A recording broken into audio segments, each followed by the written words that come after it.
मैं ज़ीशान सिद्दीकी, जनता foundation president. Nagpur में आए दिन हिट एंड रन के मामले बहुत ज़्यादा बढ़ते जा रहे हैं। अभी रिसेंटली काचीपुरा का एक मामला सामने आया है जिसमें कि एक ऑडी गाड़ी ने rash driving, drink and drive का वो मामला है। कुछ गाड़ी को उस गाड़ी ने ठोकी है उस केस में, लेकिन किसी की जान नहीं गई।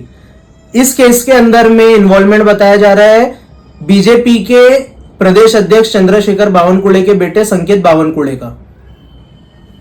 इस केस को इतना ज्यादा हाइप हो गया, ये केस इतना ज्यादा हाईलाइट कर दिया गया है। मुंबई से लेकर के नागपुर तक के लीडर्स आ रहे हैं, मुंबई के लीडर्स नागपुर तक आ रहे हैं। मेरा एक क्वेश्चन है और आम पब्लिक की और लीडर्स की मैं किसी चीज पर खास करके ध्यान दिलवाना चाहता हूं कि कुछ महीनों पहले नागपुर में, लगभग 7 महीनों पहले नागपुर में रितिका मालू ने शराब के नशे में चूर होकर गाड़ी बुरे तरीके से चला करके आतिफ और हुसैन की रामझूला के ऊपर में जान ले ली। 2 लड़कों की जहां जान चली गई, उस केस के अंदर कोई पॉलिटिकल लीडर इतना खुल के इन्वॉल्वमेंट नहीं दिखाया, कोई पॉलिटिकल लीडर उसके अंदर नहीं बोले, कोई पॉलिटिकल लीडर फाइट करने इतना सामने नहीं आए।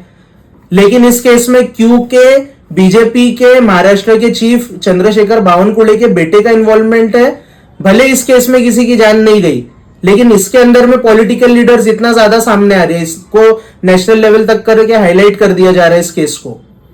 मैं पहली बात है किसी के सपोर्ट करने के लिए वीडियो नहीं बना रहा हूं, लेकिन आम पब्लिक से भी कहना चाहता हूं कि आप थोड़ा ध्यान दीजिए कि क्या चीजें चल रही है। हम जबकि रामझूला हिट एंड रन मामले में लगातार चिल्लाते रहे कि पुलिस एक तरफा कार्रवाई कर रही है, पुलिस आरोपियों की लगातार मदद कर रही है, क्योंकि उसमें भी आरोपी बहुत बड़े इन्फ्लुएंशियल फैमिली की थी, रितिका मालू और माधुरी सारडा। वहां पुलिस लगातार आरोपियों की मदद कर रही थी जबकि 2 जवान जाने चली गई थी। उसके बावजूद इस लायक का पॉलिटिकल कोई लीडर का इन्वॉल्वमेंट नहीं था। तो क्या ये पॉलिटिकल लीडर सिर्फ इसलिए सामने आते हैं कि इनकी कहीं ना कहीं उसमें राजनीति जुड़ी रहती है?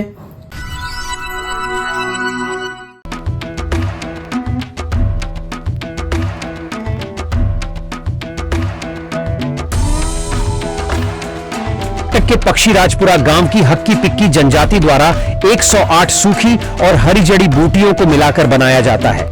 ये आदिवासी लोग सालों से इस तेल का इस्तेमाल करते आ रहे हैं, इसलिए आज तक इन्हें बालों से जुड़ी कोई भी समस्या नहीं हुई है।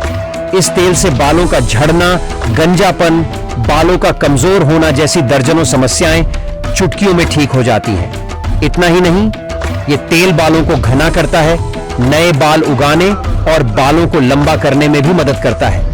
अभी तक लाखों लोग इस तेल का इस्तेमाल करके अपने बालों की दिक्कतों को दूर कर चुके हैं। इस तेल को ऑर्डर करने के लिए आप स्क्रीन पर दिख रहे नंबर पर कॉल कर सकते हैं।